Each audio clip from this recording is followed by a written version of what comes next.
안녕하세요. 점심중 3학년 학생들. 네, 저는 앞반에서 과학비 가르치고 있는 박승아 선생님입니다. 3학년 1학기 중간고사를 대비하여 문제들을 나눠줬는데 그 문제들에 대한 풀이를 하려고 합니다. 한번 보겠습니다. 그림은 기권의 구조를 나타낸 것이다. 이를 설명한 내용으로 옳은 것을 보기에서 모두 고른 것은 이라고 했네요. 먼저 기억 보기를 보면 대류가 일어나는 층이 무엇인가에 대한 내용입니다. 자, 대류라는 현상은 뭐죠? 대류라는 현상은 공기들이 열의 이동에 의해서 섞이는 그런 현상인데, 자, 생각을 해봅시다, 얘들아. 자, 공기가 만약 무거운 게 밑에 있고 가벼운 게 위에 있으면 섞일까요? 얘는 그냥 그대로 있겠죠. 섞이지가 않아요. 그죠? 섞이지 않는다. 근데 무거운 게 위에 있고 가벼운 게 아래에 있다면 섞이겠죠. 그죠? 이때는 비로소 섞일 겁니다.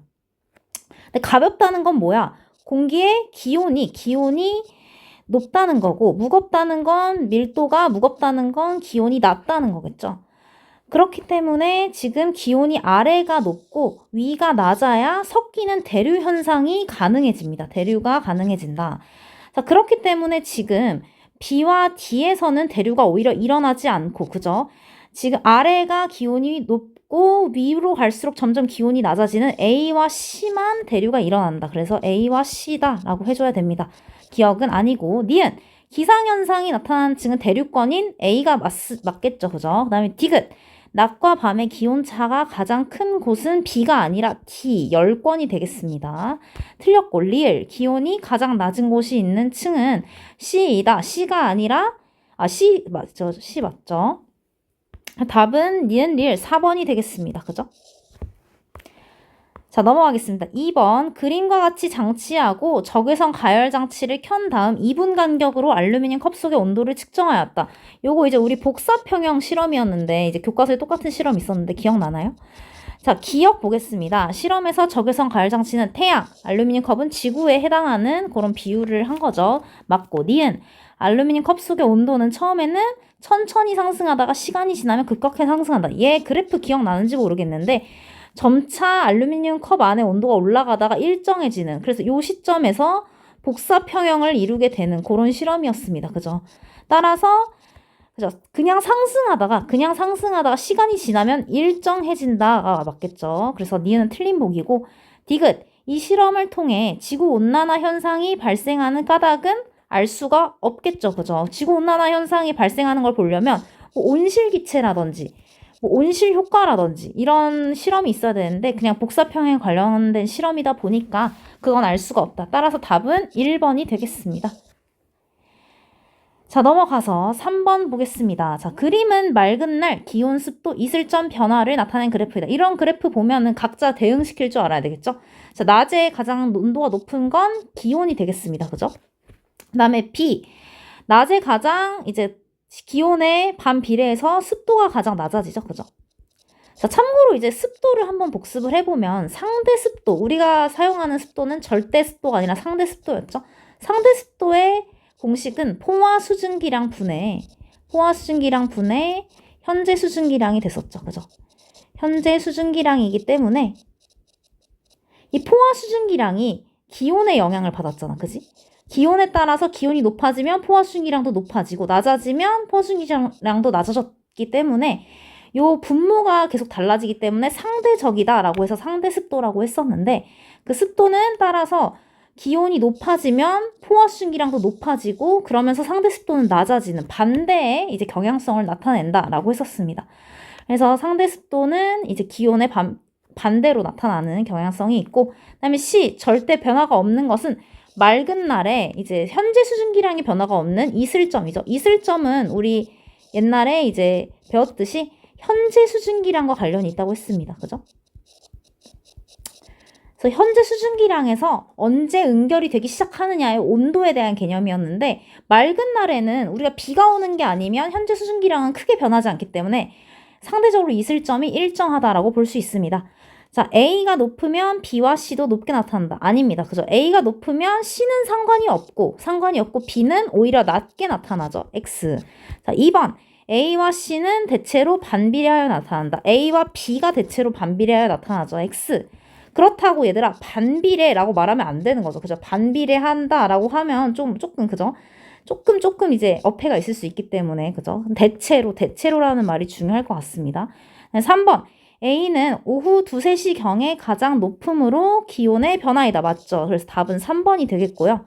자, B는 4번. B는 오후 2, 3시경에 가장 낮음으로 이슬점이 아니라 습도가 되겠습니다. X. 자, 5번. C는 거의 변화량이 없으므로 이슬점의 변화를 나타낸다.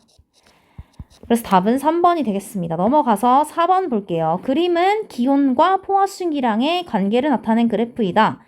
10kg의 공기 A를 10도로 냉각시킬 때 응결되는 수증기량으로 옳은 것은 이라고 했네요. 자, 먼저 여기 A가 있는데 30도네요. 현재 수증기량은 14.5입니다. 그죠? 요거 우리 그 프린트 중에 수증기량 그 상대 습도와 포화 수증기량 그 연습 문제 프린트에도 똑같이 있었던 그 문제인데 기억나나요? 그래서 다시 한번 풀어본다고 생각하고. 자, 조금만 줄이고 갈게요. 자, 14.5g/kg 현재가 있는데 얘를 쭉 10도로 냉각을 시킨대요. 그죠? 여기까지 냉각을 시킨다고 합니다. 그러면 지금 10도의 이슬점은 7.6g/kg이란 말이죠. 그럼 7.6g/kg을 뺀 만큼 요만큼이 응결이 되어 나오겠죠. 응결이 되어 나오겠죠. 자, 그러면서 요걸 빼주면 6.9g/kg이 되고, 자, 얘가 근데 10kg나 있대. 그러면 얘를 10kg로 곱해줘야겠지. 그럼 10kg를 곱해주면 69g만큼이 응결되어 나오게 된다. 따라서 답은 4번이 되겠습니다. 그림은 공기가 상승하여 구름이 만들어지는 과정을 나타낸 것이다. 자, 이를 설명한 내용으로 옳은 것을 보기에서 모두 고른 것은 이라고 했네요. 지금 잘 보이지 않지만 A와 B는 뭔가 이 수증기들이 이렇게 있는 모습인 것 같고, C의 수증기와 플러스 물이 있는 모습인 것 같아요. 그죠? 자, 그런 모습일 때, 그리고 C에서 B로서 이제 구름이 생성된 그런 모습이죠. 자, 그랬을 때 보면 기억, A에서 C로 갈수록 기온은 낮아질 겁니다. 그죠? 우리 요거 배웠잖아. 그지?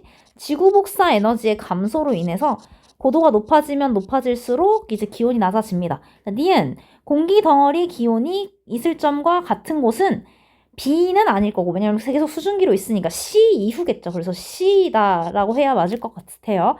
그 다음에 디귿, A에서 C로 갈수록 주위 기압은 낮아지고 부피는 팽창에서 단열 팽창이 일어난다고 했습니다. 그래서 답은 3번이 되겠습니다. 자, 넘어가서 6번 볼게요. 자, 토리첼리의 기압 실험이네요. 자, 지금 토리첼리가 기압을 이렇게 지금 측정한 실험인데, 봤을 때 얘는 76cm, 가와 나는 각각 76cm에서 수은 기둥이 멈췄기 때문에 76cm만큼의 수은의 압력과 같은 거고, 다의 경우에는 100cm만큼의 수은 기둥의 압력과 같은 거네요. 그러면 가와 나의 이 압력은 76cmHg라고 할 수 있을 거고, 그 다음에 다의 경우에는 100cmHg만큼의 기압을 가지고 있다고 할 수 있을 테니까 정답은 2번이 되겠죠. 그죠?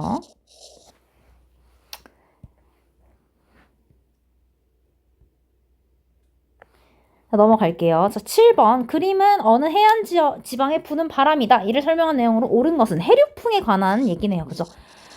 자, 우리 교과서에도 나오는 해류풍에 관한 얘기인데, 자, 우리 지금 보면은 바람이 이렇게 불고 있어요. 그죠? 지상에서 부는 게 바람이니까. 그죠? 우리가 지금 하늘 위에서 무슨 일이 있는지 모르잖아. 그죠? 그래서 보면 지금 기압이 높은 데서 낮은 데서 부니까 기압이 높은 쪽은 이쪽일 겁니다. 기압이 높은 쪽에서 기압이 낮은 쪽으로 바람이 불고 있어요. 자, 기압이 높다는 건 곧 기온은 낮다는 겁니다. 기압이 낮다는 건 곧 기온은 높다는 거겠죠. 그죠? 그러면 바다가 기온이 더 높고 지금 육지가 기온이 더 낮은 거니까 지금 밤이겠지. 그지? 자, 왜냐하면 육지가 비열이 작기 때문에 육지 쪽이 비열이 작아서 빨리 식고 빨리 뜨거워지는 특성이 있죠.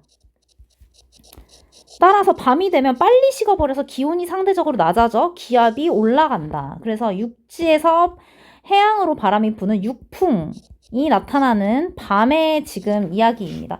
자, 그럼 답은 당연히 1번 쉽게 고를 수 있을 거고, 자, 2, 3, 4, 5 볼게요. 자, 2번. 바다에서 육지로 바람이 부는 게 아니라 육지에서 바다로 부는 육풍이라고 했습니다. 자, 3번. 바다의 기압이 육지보다 높은 게 아니라 육지의 기압이 바다의 기압보다 높은 거겠죠? 다음에 바다의 기온이 아니라 육지의 기온이 바다보다 낮다라고 해줘야 될 것 같고, 그 다음에 해안에서 1년 주기로 풍향이 바뀌어 부는 게 아니라 하루 주기로 풍향이 바뀌어 부는 게 해륙풍이었습니다. 자, 넘어가서 자, 8번. 그림은 우리나라에 영향을 주는 기단을 나타낸 것이다 라고 했네요. 자, 한랭 다습한 기단. 여기까지만 봐도 우리는 바로 D를 고를 수 있어야겠죠. 위치상 D네요. 그죠? 오호츠크의 기단. 그죠? 다음에 고온 다습한 기단이라고 하면 C의 북태평양 기단이죠. 그죠? 북태평양 기단. 자, 답은 그래서 DC로 쉽게 고를 수 있습니다. 기단. 그래서 5번으로 쉽게 고를 수 있습니다. 그죠? 자, 우리 여기에서 한번 복습하고 갑시다. 자, 기단의 특성을 외우는 게 아니라고 했죠. 그죠? 기단의 특성 외우는 게 아니라 위치상으로 보는 거라고 했습니다. 자, 북반구에서 적도에 가까운 저위도, 남쪽은 이제 고온이라고 할 수 있고, 그죠? 적도랑 가까울수록. 그 다음에 혹은 온난하다라고 얘기한다고 했죠. 그 다음에 위로 가면 갈수록 극지방에 가까워져서 저온 혹은 한랭하다라고 얘기를 한다고 했습니다. 그죠? 자, 그 다음에 우리나라를 기준으로 좌측에는 대륙이 있기 때문에 굉장히 건조하다고 했죠. 그죠? 그 다음에 오른쪽은 우리나라에서 태평양과 연결이 됐기 때문에 해양 쪽이고, 그래서 굉장히 습윤하다라고 얘기를 한다고 했습니다. 자, 그래서 요거를 혹은 다습하다. 그죠? 다습하다라고 얘기를 한다. 그래서 용어를 기억해 두시고, 우리가 얘를 외우는 게 아니라 각 기단별로 위치만 어딘지 알면 요거를 조합해서 잘 얘기를 하면 된다라고 이야기를 했었습니다. 그죠? 자, 넘어갈게요. 9번. 그림 가와나는 우리나라 어느 계절의 일기도다. 자, 가보겠습니다. 가보면 지금 남고 북저네요. 그죠? 남고 북저 언제죠? 여름이죠, 여름. 그죠? 기압이 남고 북저형, 여름입니다. 그 다음에 나의 경우에는 지금 서고 동저형이네요. 그죠? 서고 동저형. 자, 얘는 겨울이다. 그죠? 겨울이다. 라고 할 수 있겠죠? 자, 그래서 나는 춥고 건조한 날씨가 나타난다. 9번 맞고. 자, 가는 남동계절풍, 나는 북서계절풍이 불겠죠. 그죠? 다음에 가는 이동성 저기압과 고기압이 교대로 통과한다. 자, 요런 거는 가와 나 둘 다 아니고 봄과 가을에 나타나는 특성이었죠. 그래서 답은 기역, 니은 3번이 됩니다. 자, 넘어갈게요. 3페이지로. 자, 그림은 물이 담긴 알루미늄 컵에 얼음을 넣어 저어주는 실험이다. 이슬점을 알려면 측정해야 하는 온도는? 이라고 물어봤네요. 당연히 이슬점을 알려면 알루미늄 컵에 이슬이 맺히기 시작하는 온도를 알아야겠죠. 이슬이 맺히기 시작하는 온도를 알아야 될 겁니다. 네, 별거 없죠. 그죠? 그 다음에 11번. 지표면이 땡 되는 곳은 공기가 상승. 공기 상승하면 바로 나와야죠. 가열되는 곳은, 그죠? 가열되는 곳이 공기가 상승하죠. 밀도가 작아지기 때문에, 밀도 때문이죠. 밀도가 낮아지기 때문에. 그래서 기압이 낮아지고, 그 다음에 지표면이 땡 되는 경우는 공기가 하강함으로, 자, 반대겠죠. 냉각되는 경우에는 공기가 하강함으로 기압이 높아진다라고 얘기를 했습니다. 그래서 냉각되는 쪽에서 가열되는 쪽으로 바람이 항상 분다라고 이야기를 했었죠. 기압차 때문에. 자, 넘어가겠습니다. 12번. 서로 다른 두 전선의 단면을 나타낸 것이다. 자, 가보면 전선면이 완만하고 따뜻한 공기가 위로 올라가고 있으니까 온난 전선일 겁니다. 그죠? 네, 나의 경우에는 찬 공기가 따뜻한 공기 밑으로 급격하게 파고들고 있으니까 한랭 전선이죠. 전선면이 굉장히 가파릅니다. 자, 그런데 가나 전선의, 자, 1번은 이렇게 됐고, 2번 가나 전선의 특징을 다음 항목을 비교해봐라. 자, 문장으로 쓰기가 너무 싫어서 표로 정리하겠습니다. 자, 어차피 우리는 객관식이니까. 자, 그래서 가의 온난 전선, 그죠? 온난 전선. 그 다음에 나의 한랭 전선을 봤을 때, 첫 번째 먼저 이동 속도를 비교하라네요. 자, 한랭 전선은 이동 속도가 빠릅니다. 그죠? 10m/s 정도 빠르다고 수업 시간에 얘기했었는데 온난 전선은 느리죠. 그래서 우리가 한랭전선이 온난전선을 따라잡아서 생기는 그 전선을 우리가 폐색전선이다라는 것도 배웠습니다. 그죠? 폐색전선. 그다음에 넘어가서 강수구역. 자, 강수구역의 경우에는 강수구역은 지금 온난전선 보세요. 온난전선은 지금 진행하는 방향의 앞으로 지금 비가 내리고 있잖아. 그래서 강수구역은 전선의 앞입니다. 전선의 앞입니다. 한랭전선은 전선에 나아가는 방향의 뒷면에서 비가 내리고 있죠. 따라서 한랭전선은 전선의 뒤라고 할 수 있습니다. 자, 그 다음에 강수 형태 보겠습니다. 강수 형태. 자, 강수 형태 온난전선은 넓은 지역에 스문형 구름에서 비롯한 넓은 지역의 이슬비, 그죠? 이슬비. 근데 한랭전선은 좁은 지역에, 그죠? 저군형 구름은 좁고 아주 두꺼운 구름이었죠. 그래서 좁은 지역의 소나기라고 이야기하면 되겠죠. 자, 이렇게 해서 1회 대비 문제 풀이를 마치겠습니다. 2회에서 이어서 하겠습니다.